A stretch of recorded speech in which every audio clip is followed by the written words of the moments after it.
Yeah, he's coming. He's coming. Whoa! He's coming. He's coming. Yes! Yes! Christopher, then you know I what? think when Then you- maybe that you've got a problem because Whoa!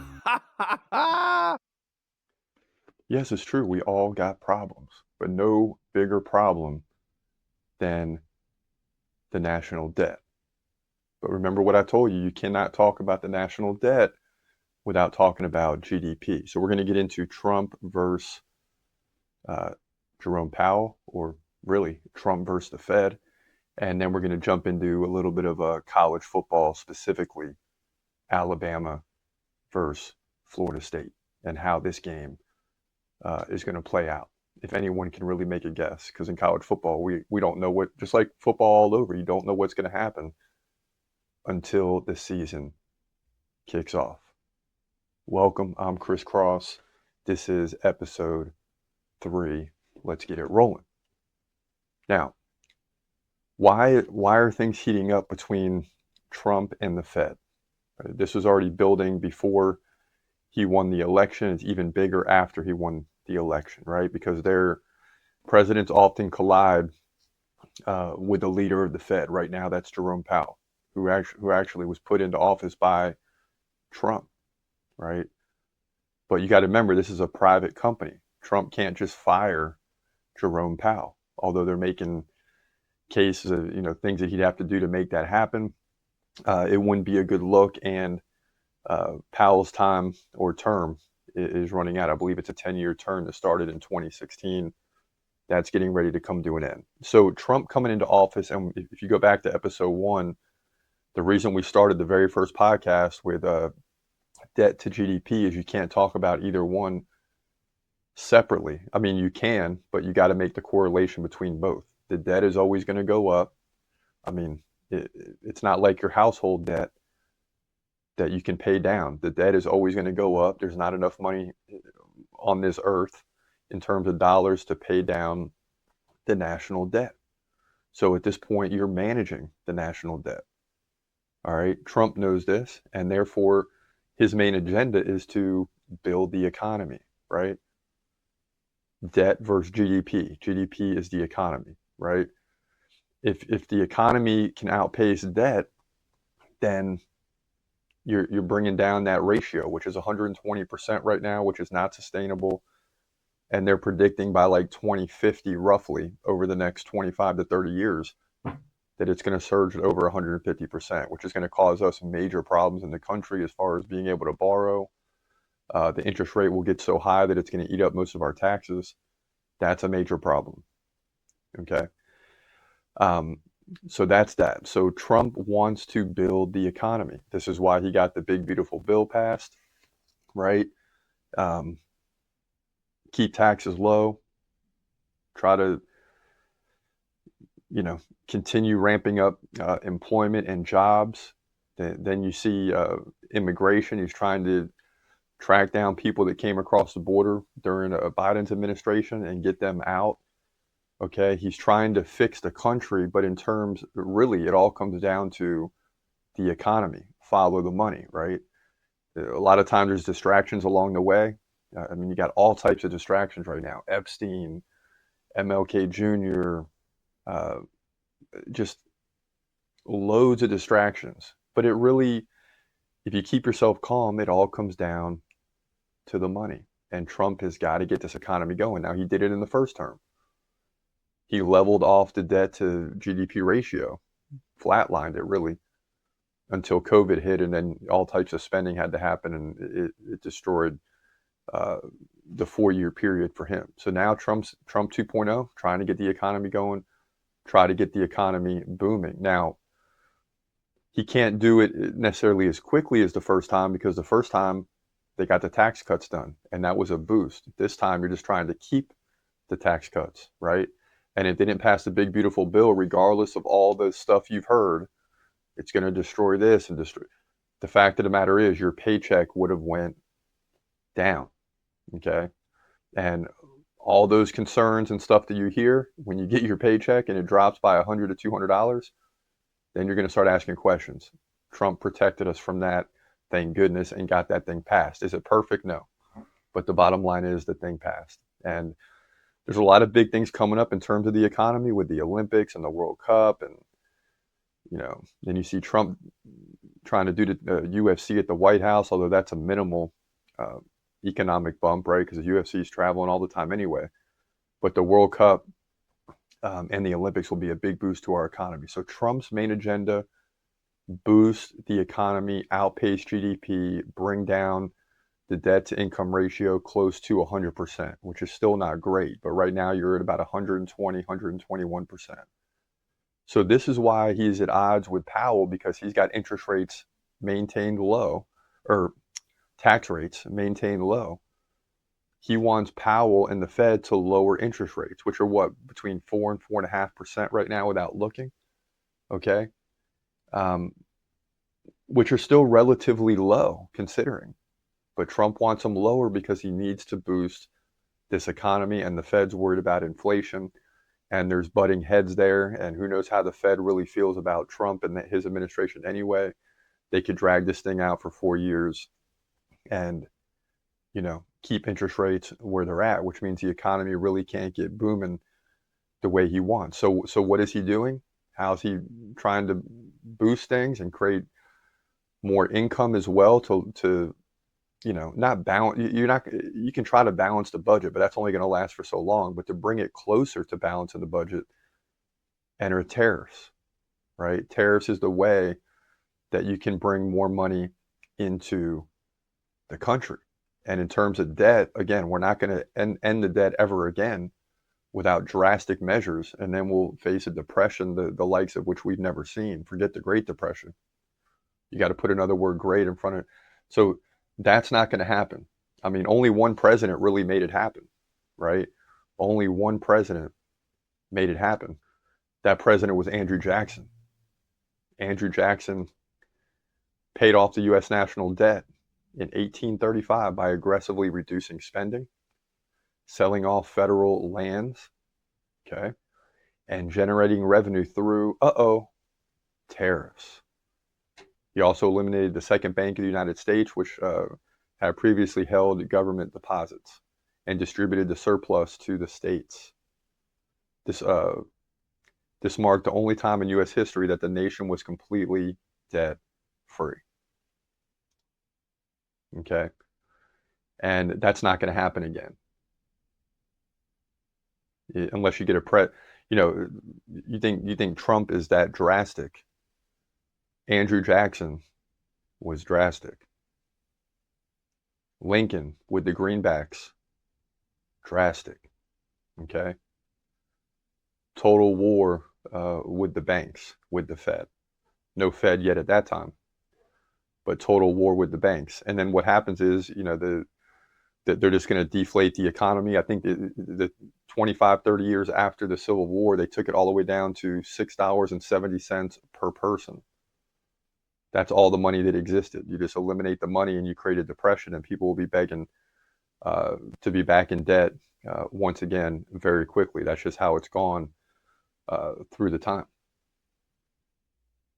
So fast forward 100 and something years, we're deep in debt to where a lot of us are going to work and our income taxes are going straight to interest. I mean, that's why there's income tax, right? It's just a levy on your paycheck to guarantee the continued borrowing and continued debt. Now, I'm not advocating for anything. I'm just trying to make you understand that debt is going to continue, because we'd all have to come together and agree to go through 20 years of terrible stuff. I like my TV, I like my car, I like the couch, and all those things. I'm not giving all that up. Neither are you. So we're going to remain in debt. That's just the bottom line. So I try to make it sound that serious because this is why Trump has to get the economy moving. We can't continue to have the debt to income ratio, debt to GDP ratio going up and up and up and up and up, because eventually we're not going to be able to pay the interest, and we're not going to be able to continue borrowing. And then that's when you have a major major problem. And we start losing those things anyway. So, and Trump's not the only one. You're going to have other presidents that do the same thing. And in fact, over the last, several presidents, I mean, the Democrats like Clinton did the best job of lowering the debt to GDP ratio. But Trump's going to try, and yeah, you're going to have to spend, but you really need to look at the economy. That's the X factor. That's the independent variable, if you will, right? The dependent variable is the debt, because that thing is just going to keep going up and up and up and up and up. But if the debt is 36 trillion, you got to get the GDP from 30 to 36 trillion. That's what we talked about in episode 1. So that's why you have the banging of the heads between Trump and Jerome Powell. Jerome Powell, his first interest is the Federal Reserve and inflation. And who knows what else goes on behind the scenes. But they're not going to continue pumping money into the economy and cause inflation. But a lot of that inflation was because you're coming out of COVID. And the economy roared back to life.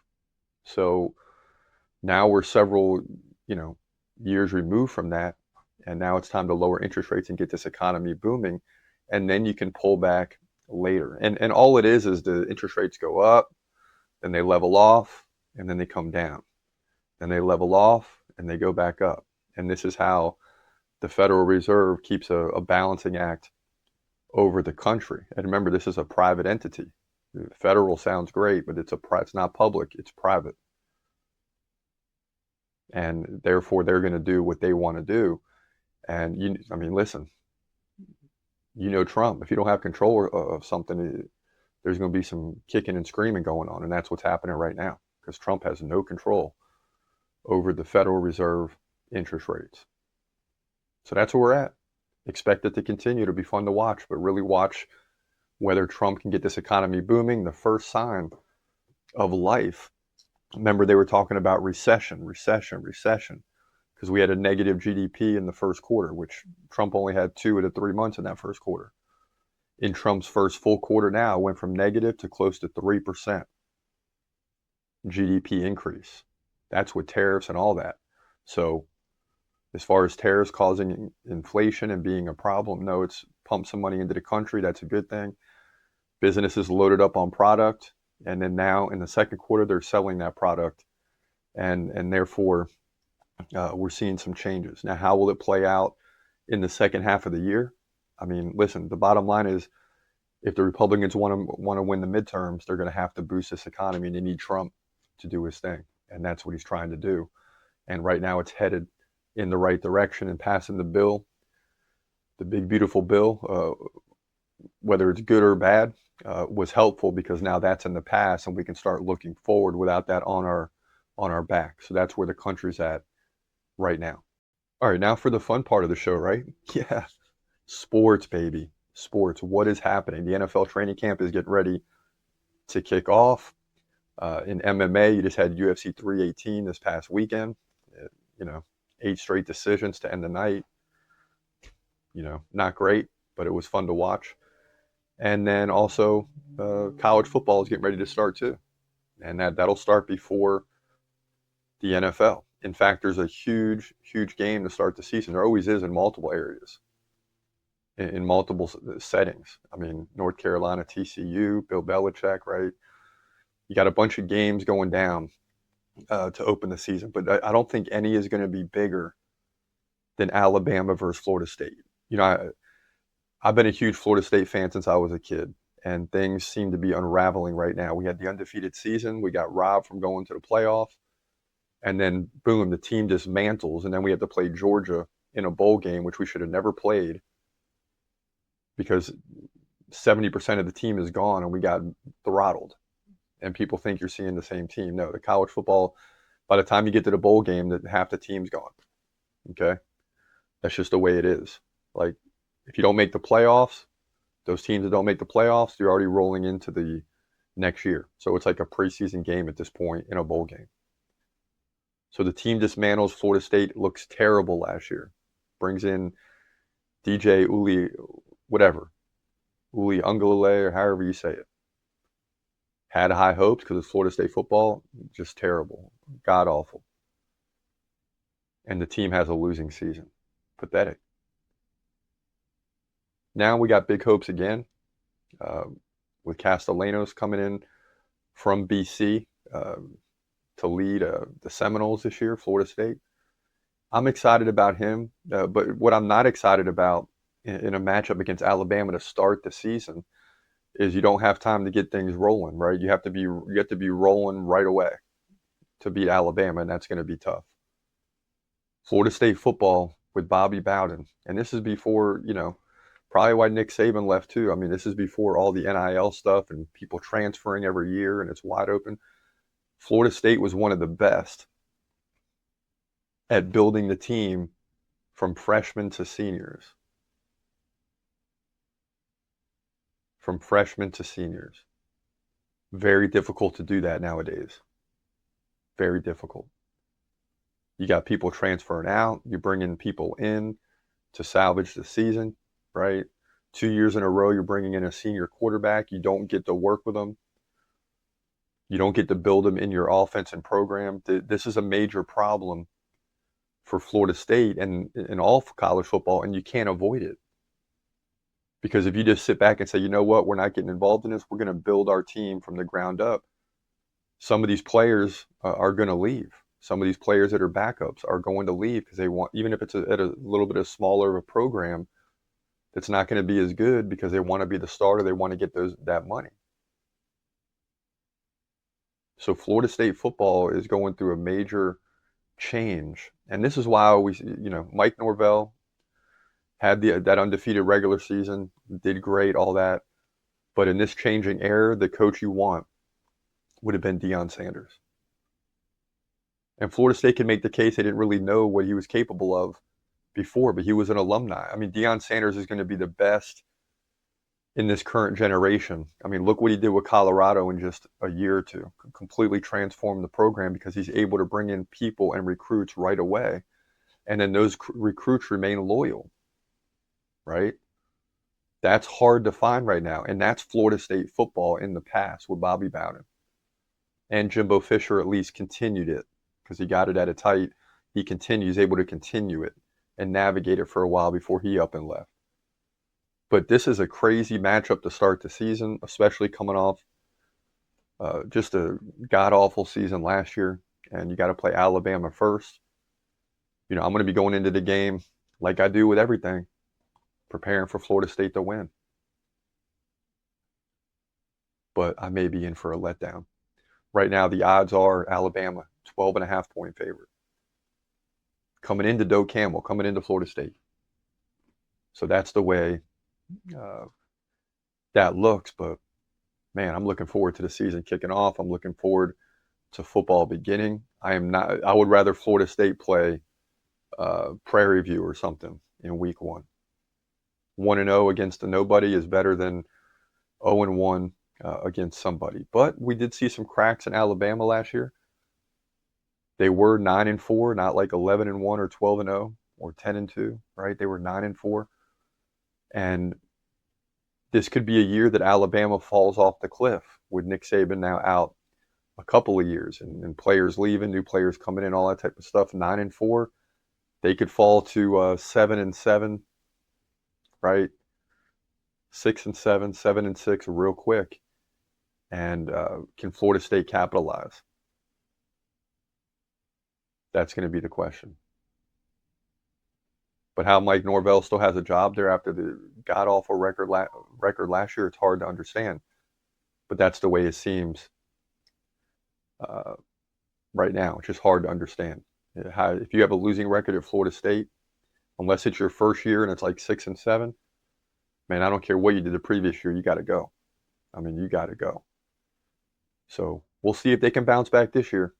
I have high hopes, but that's always until the season kicks off. Like Mike Tyson said, everybody's got a plan until you get punched in the mouth. And those plans go out the window. But I have high hopes for Florida State right now, and we'll see how it goes. Please feel free to comment on this video, this podcast, and let us know, who you like We'll get into some of those teams in the next podcast, but there's no game to start the season. One of the biggest early season games for both the NFL and college football is Alabama versus Florida State because of the history, right? And they could both be terrible programs this year. We just don't know. But until we know, this is a huge, huge game. So that's what we got. Sports is going to continue to blow up. We're in what they call the dog days of summer. We're at least entering that period now, where you got basically baseball, right? Hockey's off. Basketball is in the summer leagues. Training camp hasn't started yet. College football, football is building up, but we're about 5 or 6 weeks away from games starting. So things are starting to turn over. The sports cycle is going to reset here in August, and it's going to be go time. So that's one of the reasons we started this podcast too, is my other one, TC MMA podcast. You can check that out, is specifically MMA. But I grew up playing football. I know more about football